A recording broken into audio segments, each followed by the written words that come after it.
Just here in my Ferrari, driving. Not really, I drive a Mazda.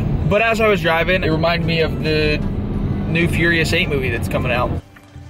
I like the way that sounds. What you got in mind? Now, I'm a huge fan of that series. You know, they're not looking to win any Oscars. They got fast cars, hot girls, ridiculous stunts, bad dialogue. I was made for this, bruh. It's about to get serious, bruh. Man, what's the hold up, bruh? Bruh. All you really need to do is buckle up and enjoy the ride. One problem that they do have is that none of the movies are in order, and they're all titled kind of ridiculous. But I'll make it simple for you. I wanted to show you guys how you watch these movies so you can cram them all in time for the new one.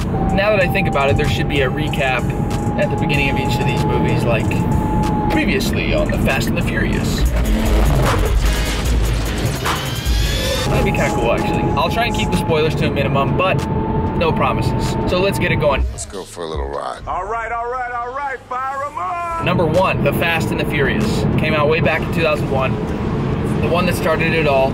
Cop goes undercover in a street racing gang. Not a crazy, flashy plot, and it's got some pretty bad dialogue. Smoke 'em. But it's a classic. Some of the best lines in the movie, in the entire franchise, come from this movie. You never had me. You never had your car.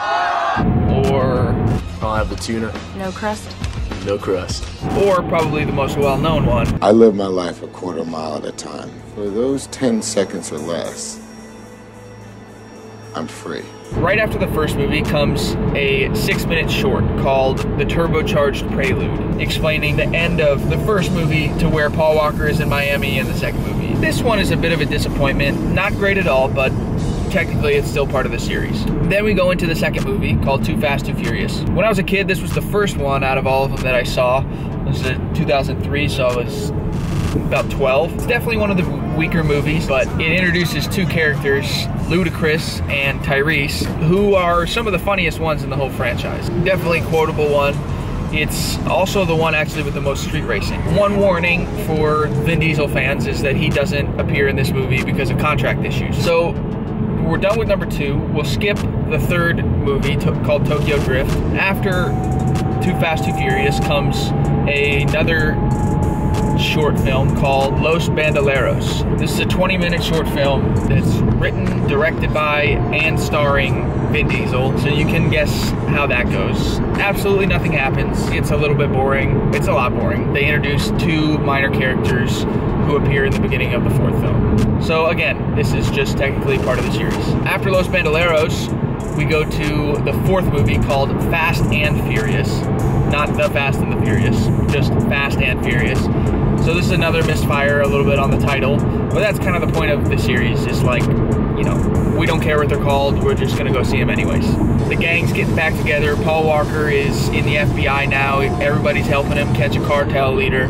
But in this one, it starts transitioning from this racing series to this action, heist, crime type franchise, but a pretty average one overall. Moving right along, after number 4 does come number 5. This is the one where they brought in The Rock. And above all else, we don't ever let them get in the cars. A huge revamp to the series. Probably, I mean, I'll say definitely my favorite one to watch. Brazil, cars, girls, cash, heists, The Rock, and one of the craziest chase scenes is also a good place to start. If you don't want to watch the entire thing, number 5 is a good place to, you know, to catch up. It's a great watch, my favorite one of the series. After Fast 5, we go to Fast and Furious 6. Not as great as number 5, but still better than most of the ones in the series. Basically the beginning of the current story arc that we're in, leading up to this new movie. Then after number 6, we backtrack chronologically to number 3, The Fast and the Furious Tokyo Drift.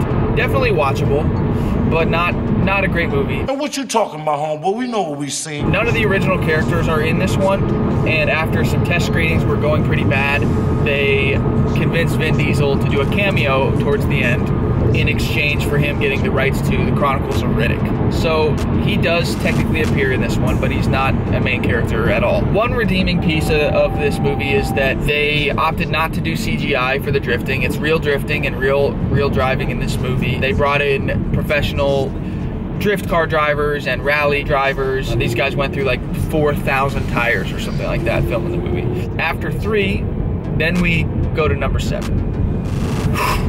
You know, Vin Diesel's quote kind of sums up the whole movie. I don't have friends. I got family. This is the farewell to Paul Walker. He grossed over $1.5 billion. Wiz Khalifa's song was nominated for a Grammy. This one's an excellent movie. It's perfectly ridiculous, but cheesy. If you don't cry at the end of it too, like just cry at the end of it. We all got a weak spot.